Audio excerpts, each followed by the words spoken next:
It's been 16 days since the Eagles last played a game.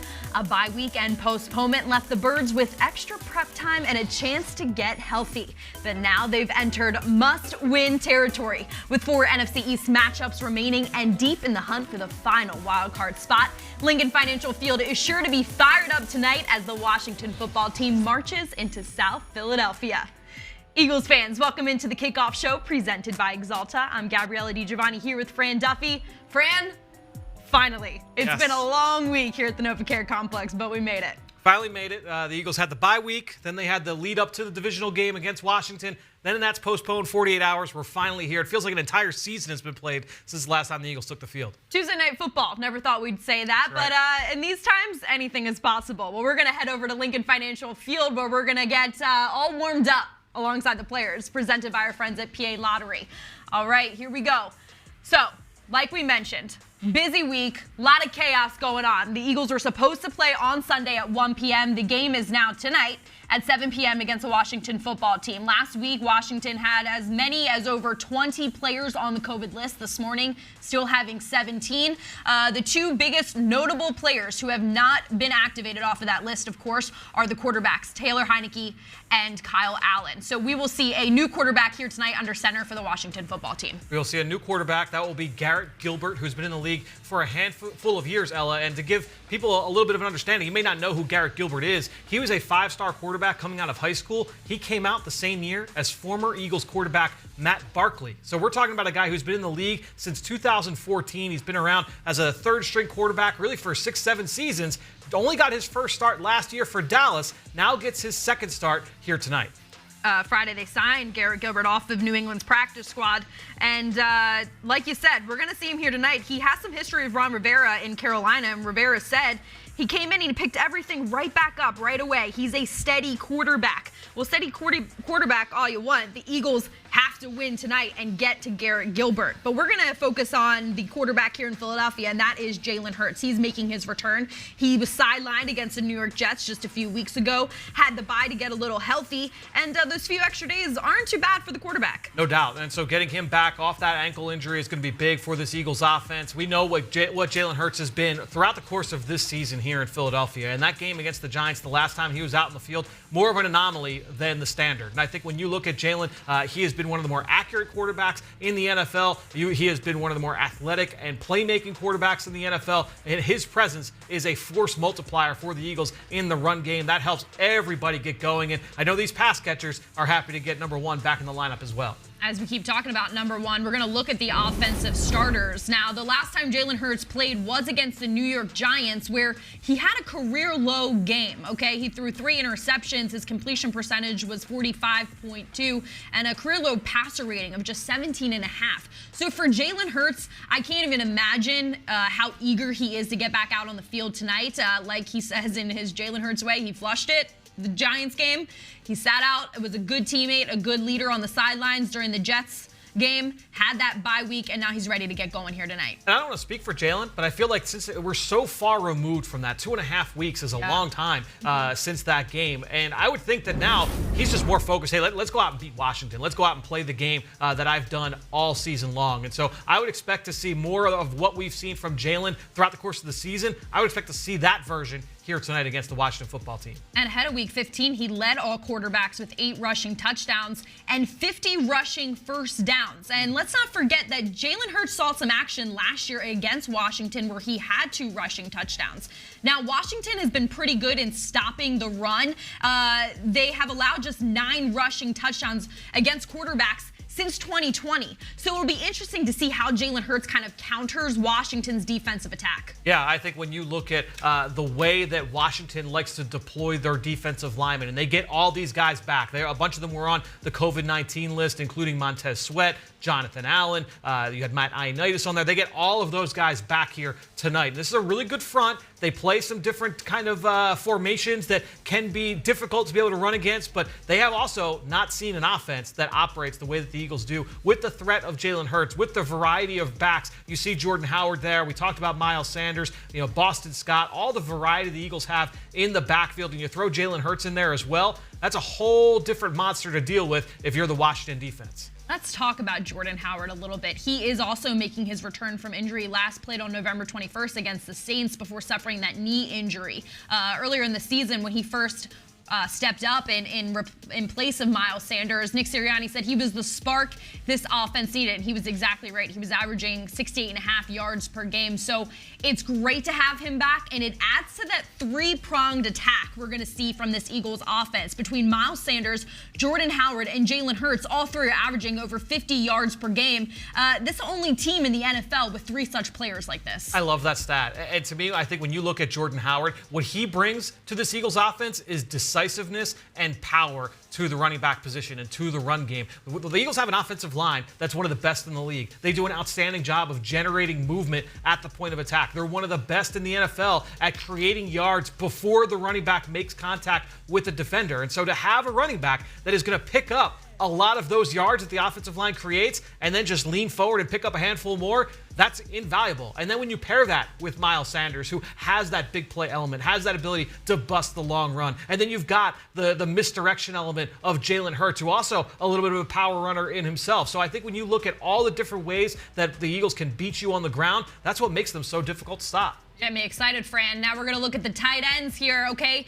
Dallas Goedert also coming off of a career-high day against the Jets right before the bye. He had 105 receiving yards, 2 receiving touchdowns. Of course, he was catching passes from Gardner Minshew, but this season he ranks 7th among tight ends with just shy of 600 receiving yards. So I'm excited to see Jalen Hurts and Dallas Goedert reconnect. Of course, Goedert having a lot of confidence after the big day he had up in North Jersey. It was a career day for him as a pass catcher, but as we know, what he does for the Eagles, it's not just about him as a receiver. It's also him as a blocker and getting back to the run game, what he does at the point of attack on the backside of runs, blocking defensive ends, blocking linebackers, getting up to the second and third level against defensive backs.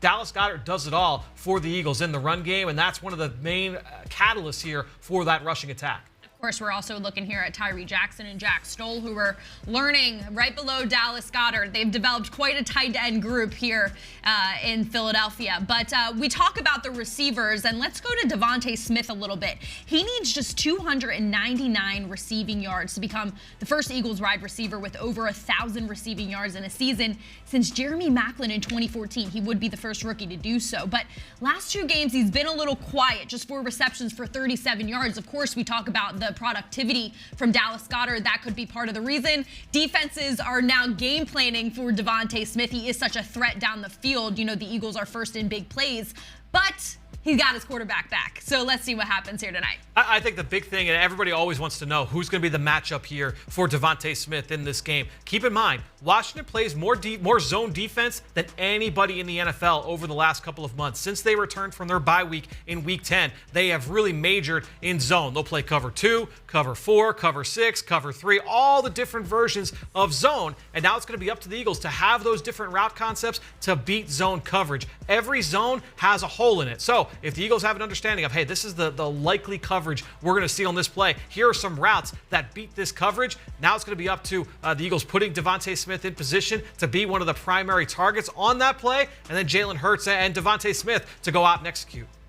And let's not forget the Eagles are at the top of the league in third down conversions. Washington, their defense at the bottom of the league in stopping third down efficiency. So big opportunities for these receivers, getting Quez Watkins back off of that COVID list. Of course, we're looking at Greg Ward here. You have Arcega-Whiteside, Jalen Reagor. How they're going to use and deploy this large group of wide receivers to continue to be consistent on third down, I think is something to look out for here tonight. And that's the thing, is that since the Washington football team does so much from a zone coverage standpoint, it's not going to be all about, hey, this is the matchup we like. Hey, we really like Devontae Smith or Dallas Goedert up against this safety or this corner or this linebacker. It's going to be more about where are the open holes in the zone on any given play. Jalen Hurts kind of reading the defense, understanding where to go with the football. All of these guys are going to have opportunities to be open. It's about capitalizing when they're there.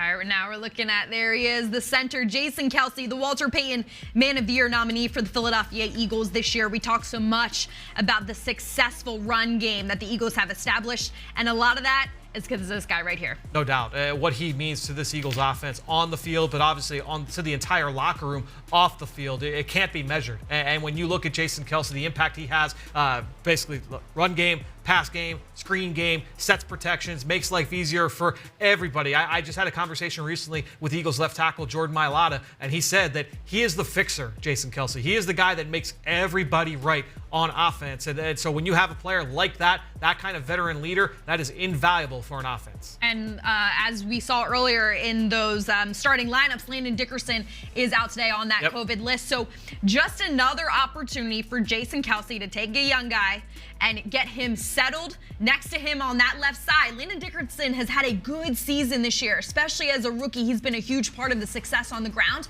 Now Jason Kelce has to step up again as a leader and get these 5 guys ready to perform here tonight. Yep, so we see number 67, Nate Herbig. He's going to get the start at right guard. No Jack Driscoll tonight. He's still on injured reserve. At left guard, with Landon Dickerson out of the lineup, we are going to see Sua Opeta. And Jason Kelce recently actually was just discussing Sua Opeta in our recent press conference and said, I am buying stock on Sua Opeta. That is one of the hottest stocks on the market. This is a young offensive lineman that has been here for a handful of years. And I think when you look at Sua Opeta, what he can be for this Eagles offense, this is a really athletic kid, very, very tough. He can get after people in the run game. I'm excited to see what he looks like here with extended action as a starter.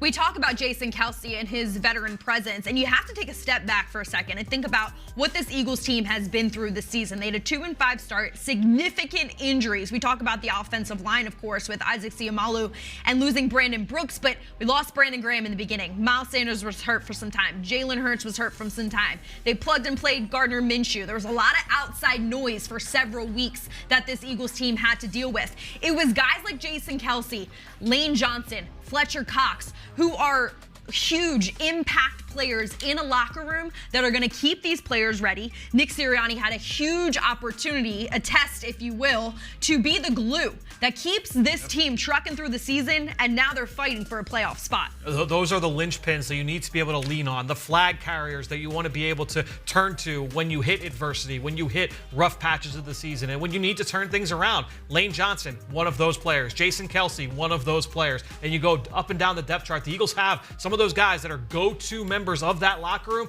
and they've got a couple right there along the offensive line. Lane Johnson, of course, being the biggest one, and we'll get talking about him a little bit later in the show. But talking about what's at stake, you know, Alex Singleton said earlier in the week is we know we have to win.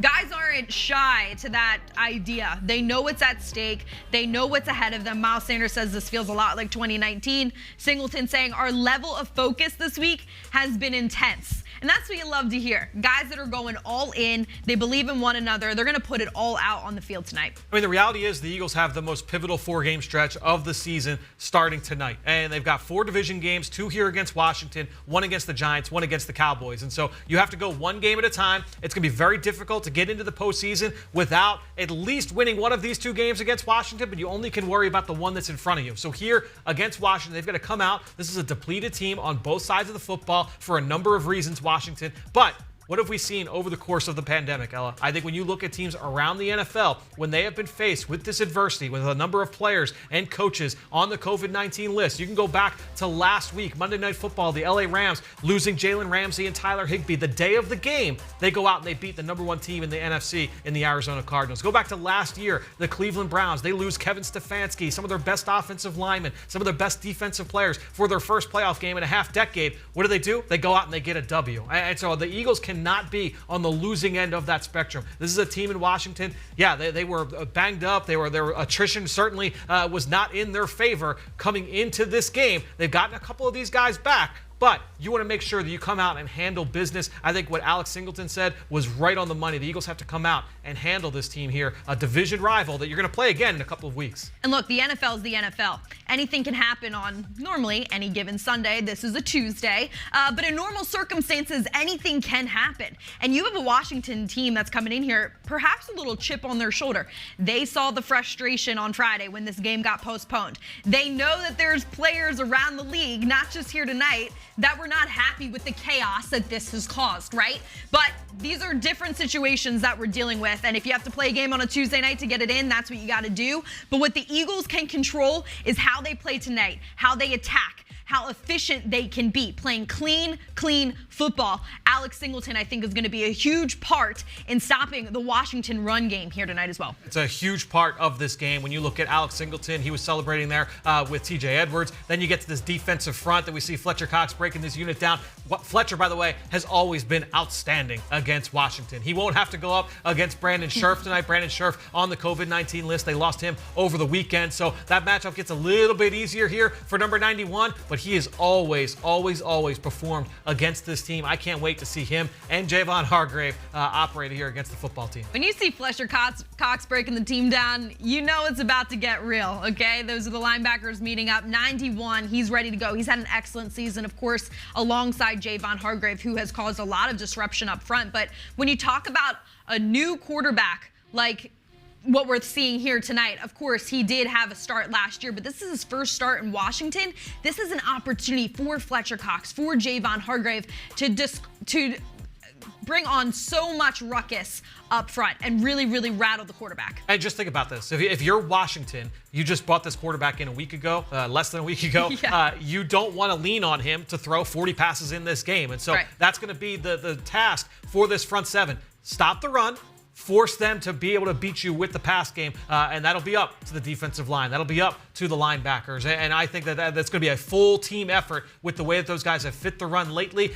We saw that the Jets, early on in that game a couple weeks ago, they had some success early on against the run. The Eagles stifled up, and they didn't give up anything in those final 2.5 quarters. I would expect that effort to carry over here into this game against Washington. And of course, you want to really take away Garrett Gilbert's options, right? Antonio Gibson leads the team in rushing, over 800 rushing yards so far this season, and you have McKissick going to IR. So if you can take away the run game and force him to pass, something I'm sure that's not very comfortable tonight, that's going to be huge for this Eagles defense. Now, of course, his target is Terry McLaurin, who leads the team in receiving, over 800 receiving yards this year. He's an excellent wide receiver. Yep. But when you got Darius Slay on your defense, it's definitely going to be a good matchup in the secondary. And that's why I'm very interested to see how the Eagles handle this from a defensive standpoint. Terry McLaurin being in the lineup is very big for Washington.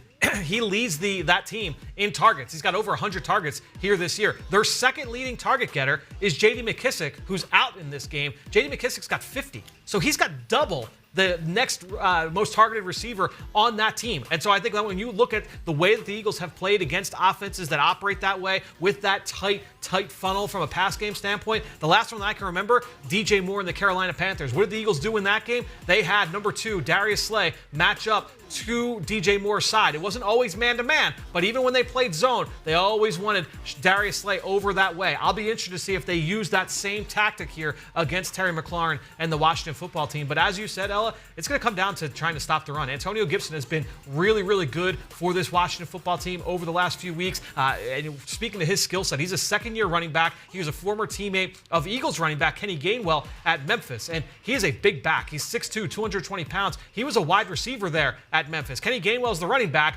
Gibson was the receiver, and he was a really intriguing player coming out. He's made that full conversion to running back, and they love him on those outside zone runs. And so that will be up to the Eagles here to stop Gibson, who's a big play back. They have to make sure they keep him contained here in this game. Looking at a lot of these defensive guys right now, we're going to take a look at the defensive starters, of course, starring Darius Slay, who leads the NFL with 3 defensive touchdowns, 1 interception, 2 fumble recoveries.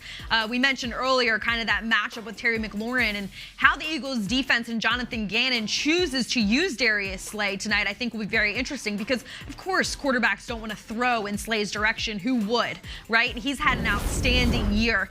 There's Marcus Epps, also has come up with some big plays this year. He looks ready to go. He's vibing with the guys tonight. He's excited to go. That 3 safety package for the Eagles has been effective with Marcus Epps, with Rodney McLeod, with Anthony Harris. They've used those guys interchangeably. They've moved them around, and so that will be a big part of this game. I'll dip into that a little bit later as well.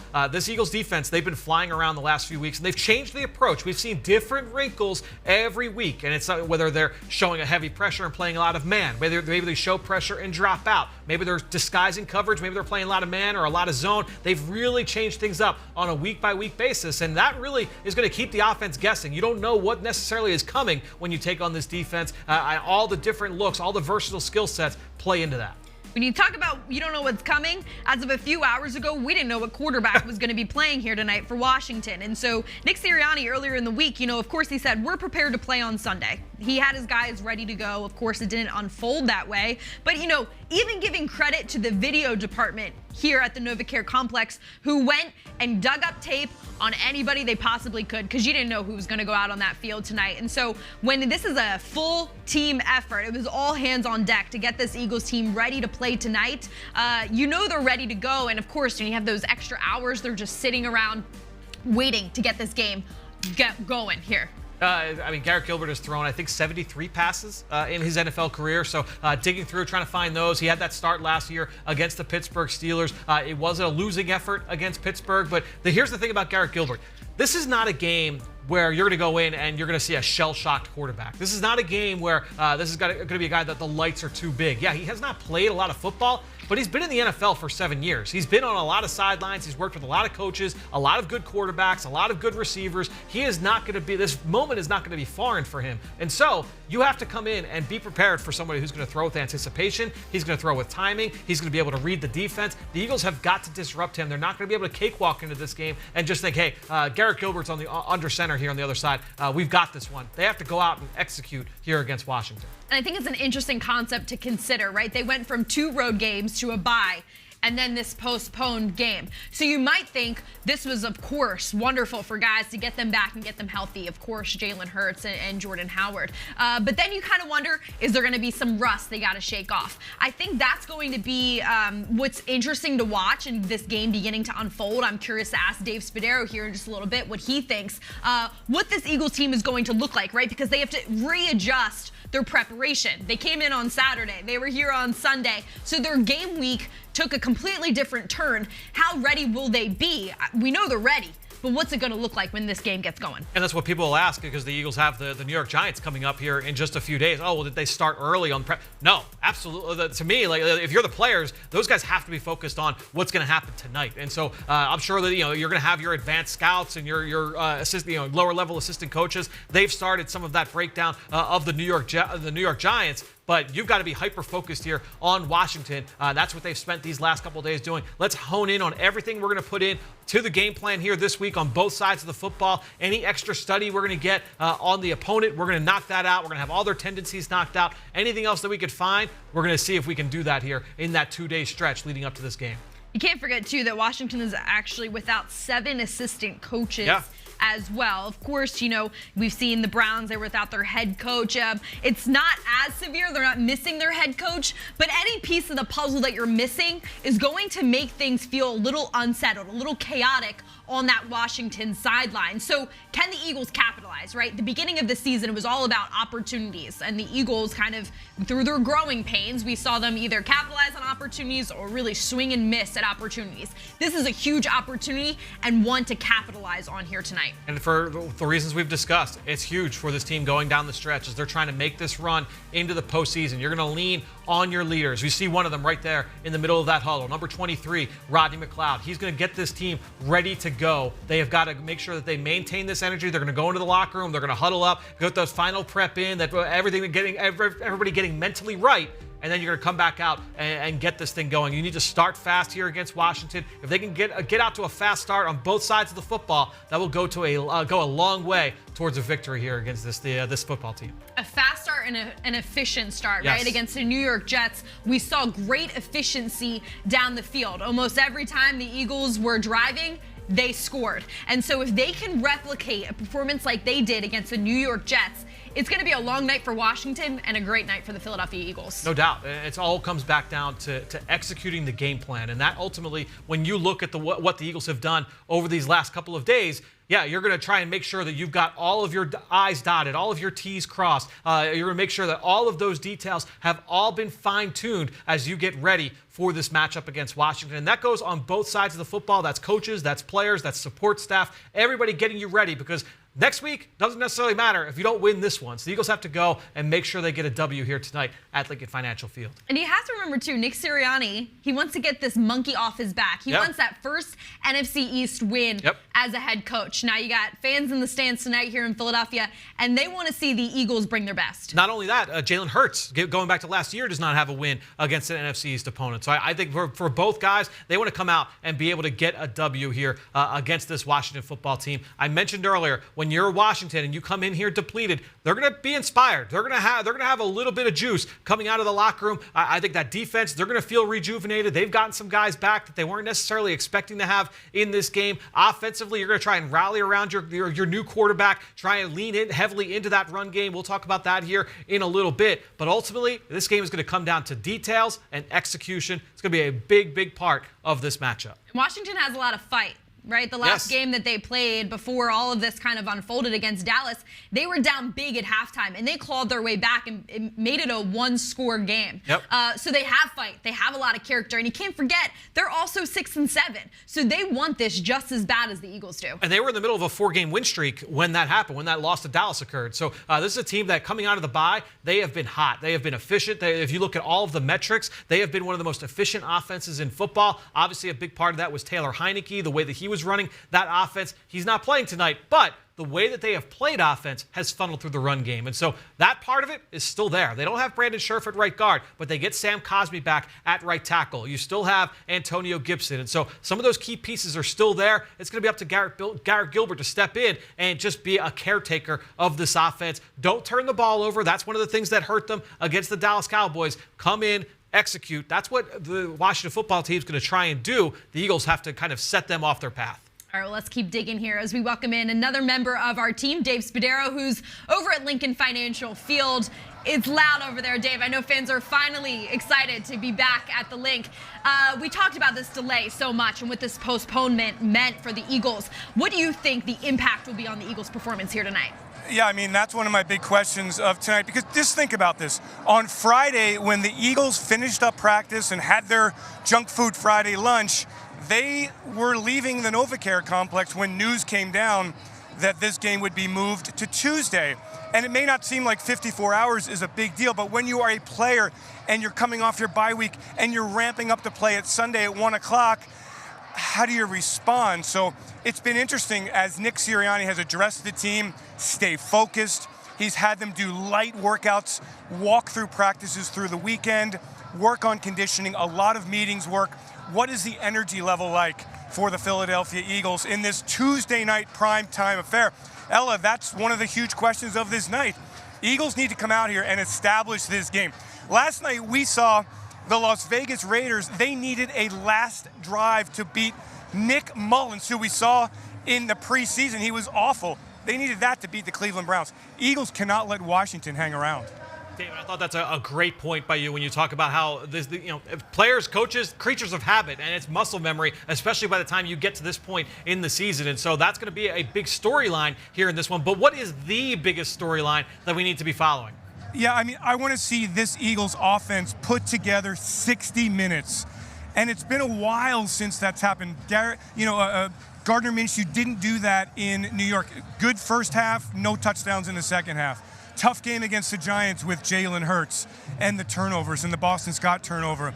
So can you put 60 minutes together against a Washington football team defense? That is really good. We focused a lot on what Washington's not bringing to the table on offense, but defensively they're still really well coached. They're tough, they're physical, they take the football away. And Fran, as you know, and you've talked about, they've got an excellent front. Now, they've had trouble against some quarterbacks with some mobility, Josh Allen and Daniel Jones, but they did a terrific job on Russell Wilson in a win over the Seattle Seahawks a few weeks ago. So I want to see Jalen Hurts end this run game, ball security, 60 minutes, and just really take it to Washington.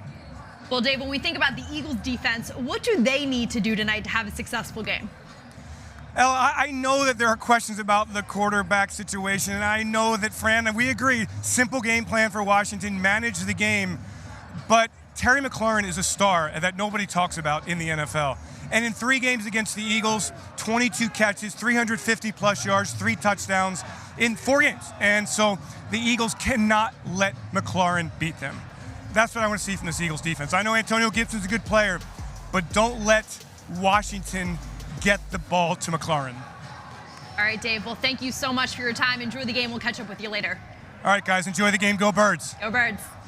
All right, Fran, obviously we heard from Dave and what he believes will lead to the Eagles finding success here tonight. What's it going to take for you? I'm going to stick in the run game. You know, it's something that I've talked about a lot here on one side of the ball, the defense against the offense, but let's go to the other side. And I just think, what is the best version of this Eagles team? And it's been when they've been running the football, when that rushing attack has been humming. You look at Miles Sanders and Jordan Howard and Jalen Hurts, Kenny Gainwell, Boston Scott, all of them have been big parts of this rushing attack. We know that the Eagles have not been as productive, have not been as successful at home in the friendly confines of Lincoln Financial Field. So the best version of this offense is when they're rushing the football. That's got to come to the forefront. Then you go over to the defensive side of the football, and it's all the things that we've talked about, right? They don't want, if you're Washington, they don't want Garrett Gilbert throwing the ball 40 times. They want to be able to run the ball. They want to turn around, hand the ball to Antonio Gibson, get him going on the perimeter. We'll see a little bit of a sprinkling of Jarrett Patterson, the undrafted free agent out of Buffalo. We'll see him between the tackles as well. The Eagles have to stop the run, win the run game battle on both sides of the line of scrimmage,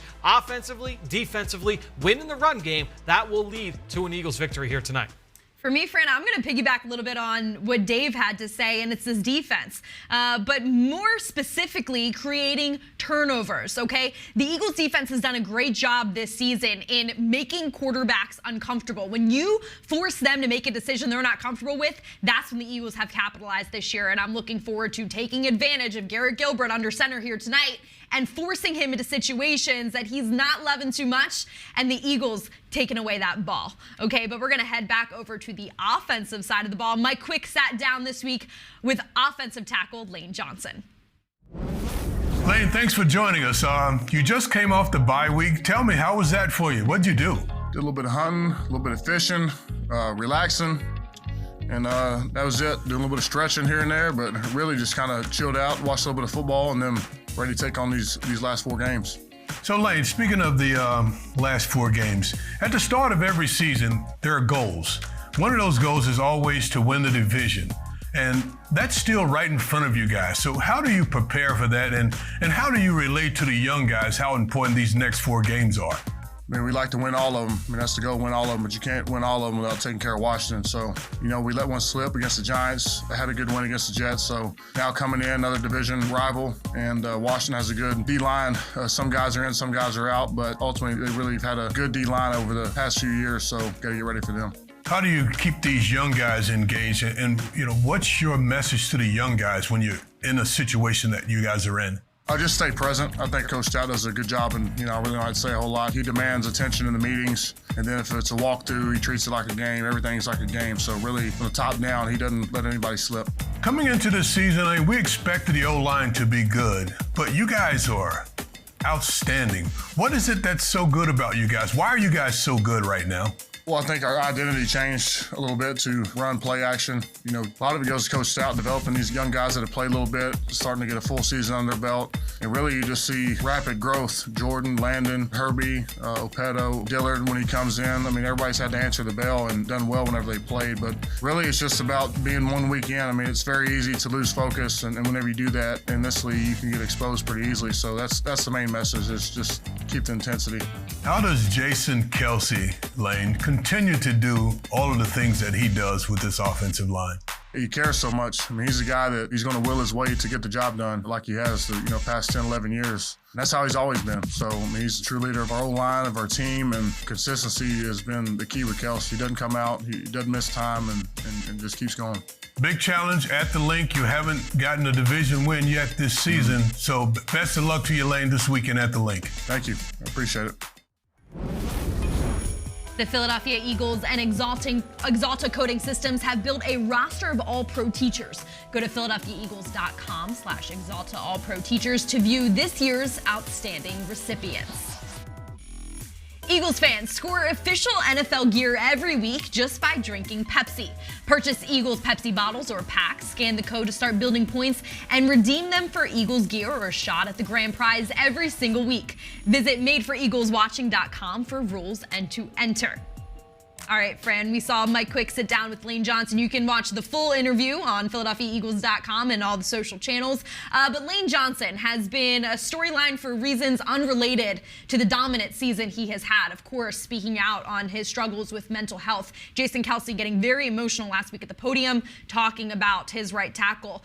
What does this say about Lane Johnson? Because you see him come out on the field, and he's a leader. And he's been a huge part in why we talk about this rushing game having so much success. But he's standing for so much more now. Yeah, it says a lot about Lane Johnson and his character, his mental toughness, and that's not speaking out against others that aren't using their platform, because obviously it's a very difficult problem to be able to tackle. But I think it, again, just speaking to Lane Johnson and what he does for this Eagles team on the field, one of the best right tackles in football. He was drafted in 2013, and in relative short order, he was one of the best right tackles in the NFL. That is carried through year after year after year. Whenever he's out there, he's going to be a linchpin of this Eagles offense and continues to be one of the leaders of that entire team.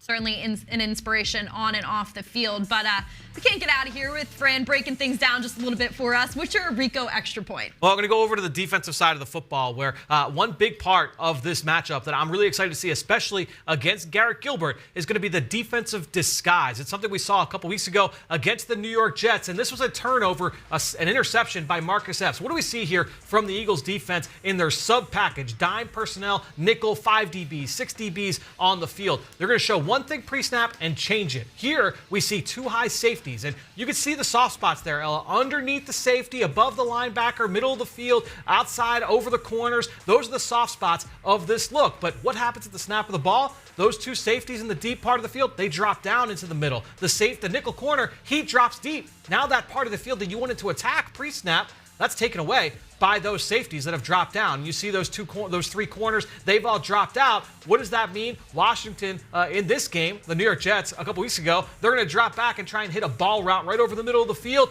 The Eagles safeties, they squeeze that hole down. That forces an errant throw. Marcus Epps, the big nickel corner, he's able to come away with the interception. Anytime you were able to deceive an opposing quarterback, you were able to show one thing and present another, you've got the propensity for turnovers. That's something I would watch here in this game.